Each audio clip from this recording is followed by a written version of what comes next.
భూదేవికి సమర్పించండి. కార్యక్రమాన్ని ప్రారంభిద్దాం. ఆశిస్తున్నాం.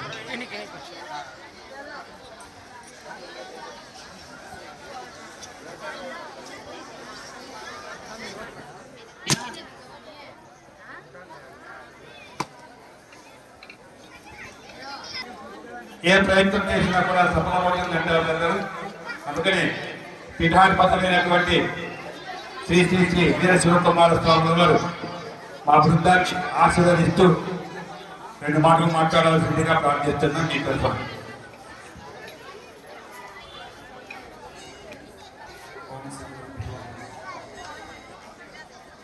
శ్రీమాత గోవిందమాంబ సమేత వీరప్రతిమ స్వామి వారి పౌత్రులు జగన్మాత శ్రీ ఈశ్వరి మహాదేవి దివ్య చరణాలకు నమస్కరిస్తూ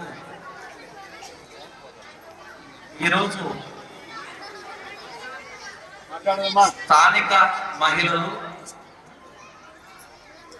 మన సనాతన సంస్కృతికి సంబంధించినటువంటి ఒక కళను ఆసక్తిగా శ్రద్ధగా అభ్యసించి మొదటిసారిగా వారు భగవంతుని సేవలో ఈ యొక్క కార్యక్రమాన్ని ప్రారంభించాలనేటువంటి సంకల్పంతో శ్రీ ఈశ్వరి మాత 235వ ఆరాధన మహోత్సవం సందర్భంగా ఇక్కడికి చేయడం, ఈ యొక్క కార్యక్రమానికి నాంది పలికినటువంటి వారికి, వారి పేరు ఎవరో నాకు తెలియదు, బ్రహ్మయ్య గారు కోలాట గురువుగా ఈ గోవిందమాంబ కోలాట భజన బృందం పేరు పెట్టారు. ఈ గోవిందమాంబ శ్రీ మాత గోవిందమాంబ కోలాట బృందం అనేది ఏర్పాటు కారకులైనటువంటి వారికి, ప్రారంభించినటువంటి వారికి, నేర్పించినటువంటి కోలాట గురువైనటువంటి బ్రహ్మయ్య గారికి, నేర్చుకున్నటువంటి మాతృమూర్తులకి,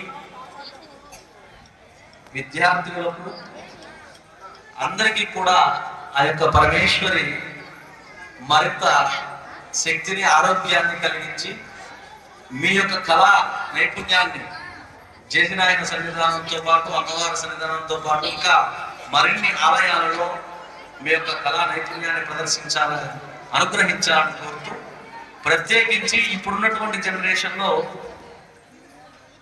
ఈ యొక్క సంస్కృతికి సంబంధించినటువంటి కళలు చాలా దూరం అవుతున్నటువంటివి. మేము 10th క్లాస్ చదువుకునేటప్పుడు మాకు గుర్తుంది, ఇసురెడ్డి సారు, రామచంద్రారెడ్డి సారు వారి సమక్షంలో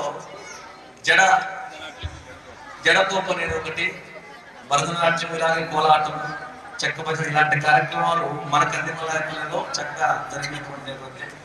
మరలా సుమారు ఒక 15 సంవత్సరాల గ్యాప్ తర్వాత ఇప్పుడు మళ్ళా ఈ యొక్క మన భారతీయ కళలకు మన గ్రామంలో పునర్వైభవం, మండల స్థాయిలో ఆయా గ్రామాలలో, ప్రత్యేకించి కొన్ని గ్రామాల్లో 2-3 పోరాట బృందాలు కూడా తీర్చిదిద్దబడినటువంటి ఘనత ఖచ్చితంగా మన బ్రహ్మయ్య గారికి దక్కుతుందన్నప్పుడు అతిశయోక్తి అయితే లేదు, సందేహం లేదు. ఒకసారి మనందరం మీ దగ్గర ఉన్నటువంటి పోరాటాలతో వారికి అభినందనలు అనొచ్చు, కృతజ్ఞతలు అనొచ్చు, ధన్యవాదాలు అనొచ్చు తెలియజేయడం.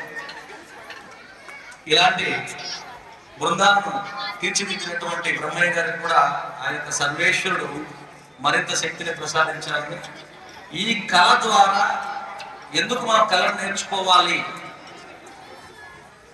కళ ద్వారా మానసికమైనటువంటి ఉత్తేజం అనేది ఒకటైతే, శారీరకమైనటువంటి శ్రమ ఏర్పడి బుద్ధి యొక్క కుశలతను పెంచేటువంటి దిశగా కూడా కళ ఉపయోగపడుతుంది.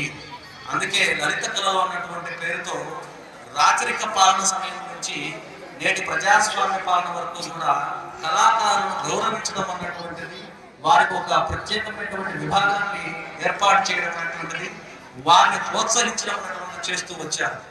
బాగా అలసిపోయినటువంటి ఆ పరిశ్రమ నుంచి అలసిపోయినటువంటి వారికి కొంత ఉపశమనం కలిగించడంలో కావచ్చు, మన ఆరోగ్యాన్ని చక్కగా వృద్ధి చేయడంలో కావచ్చు, ఈ కళలకు ఉన్నటువంటి స్థానము అంత ప్రాధాన్యత ఇవ్వడం జరిగింది.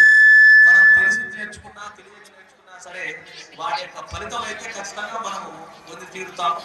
ఆ ఫలితాలను మీరు పొందాలని మనస్ఫూర్తిగా ఆశిస్తూ శుభం.